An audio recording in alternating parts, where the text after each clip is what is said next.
नरेंद्र मोदी देश से कहता है मेरी 56 इंच की छाती है। सुना आपने? डिबेट शुरू होती है, मैं डिबेट शुरू करता हूं, मोदी जी की हवा निकल गई। अमित शाह से कहते हैं इसको चुप करवाओ, इसको चुप करवाओ। वो पूरे इशारे चल रहे हैं, मैं रुका नहीं। एक बार रोका, नहीं रुका, दूसरी बार रोका, नहीं रुका, तीसरी बार रोका, नहीं रुका, और फिर नरेंद्र मोदी जी उठे और पार्लियामेंट लोकसभा से बाहर निकल के भाग गए। फिर मोदी का जो गुब्बारा बनाया गया है उसमें जो 10-15 साल से गैस भरी जा रही है, हवा भरी जा रही है, वो गुब्बारा फटाक से फटेगा। 56 इंच की छाती होगी मगर आंख में आंख नहीं मिला सकता, दम नहीं है आदमी में। आजकल आपने नरेंद्र मोदी का चेहरा देखा है? देखा है?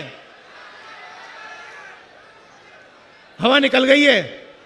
उनका चेहरा देखो ठीक से, वो मेरी आंख में आंख नहीं मिला सकते हैं।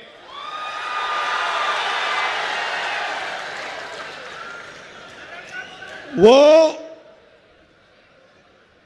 पार्लियामेंट हाउस में, लोकसभा में डिबेट चल रही थी, लोकसभा में डिबेट चल रही, मेरा भाषण शुरू होता है, नरेंद्र मोदी देश से कहता है मेरी 56 इंच की छाती है। सुना आपने? 56 इंच की छाती है। डिबेट शुरू होती है, मैं डिबेट शुरू करता हूं, और मैंने वहां पे काम शुरू कर दिया। जो मैं अभी आपसे बोल रहा हूं वो मैंने शुरू कर दिया। मोदी जी की हवा निकल गई। कहां महात्मा गांधी, कहां जवाहरलाल नेहरू, कहां सरदार पटेल, कहां अंबेडकर जी, कहां इंदिरा गांधी जी, जो कभी नहीं झुके, कभी नहीं। 15-15 साल जेल गए, शहीद हो गए, मगर झुके नहीं। और कहां आज का प्रधानमंत्री जो अमेरिका के राष्ट्रपति को सलूट मार के सर बोलता है। भाइयों और बहनों, बीजेपी ने और नरेंद्र मोदी ने एक नया राजनीतिक सिस्टम निकाला था। आइडिया क्या था कि पूरा का पूरा फाइनेंस, पार्टी का जो पैसा है, पूरा का पूरा एक जगह रख दो। कौन सी जगह? अदानी। तो उन्होंने क्या किया? उन्होंने, नरेंद्र मोदी ने बीजेपी को अदानी कंपनी से जोड़ दिया।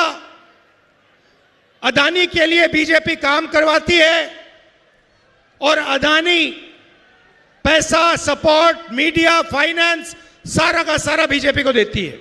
यह इनका सिस्टम है।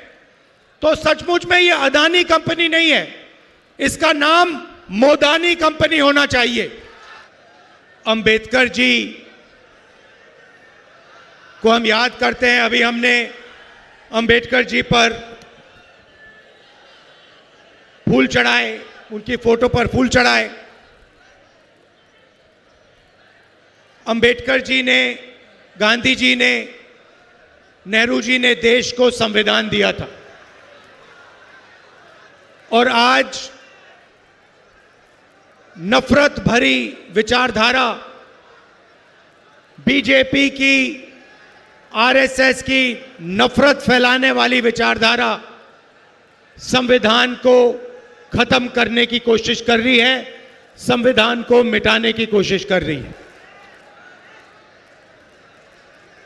सीधा सामने आकर संविधान पर आक्रमण नहीं कर सकते हैं, मगर जहां भी इनको मौका मिलता है ये संविधान पर आक्रमण करते हैं। संस्थाओं में अपने लोगों को बैठाते हैं, वोट चोरी करते हैं, लोकतंत्र को खत्म करने की कोशिश करते हैं।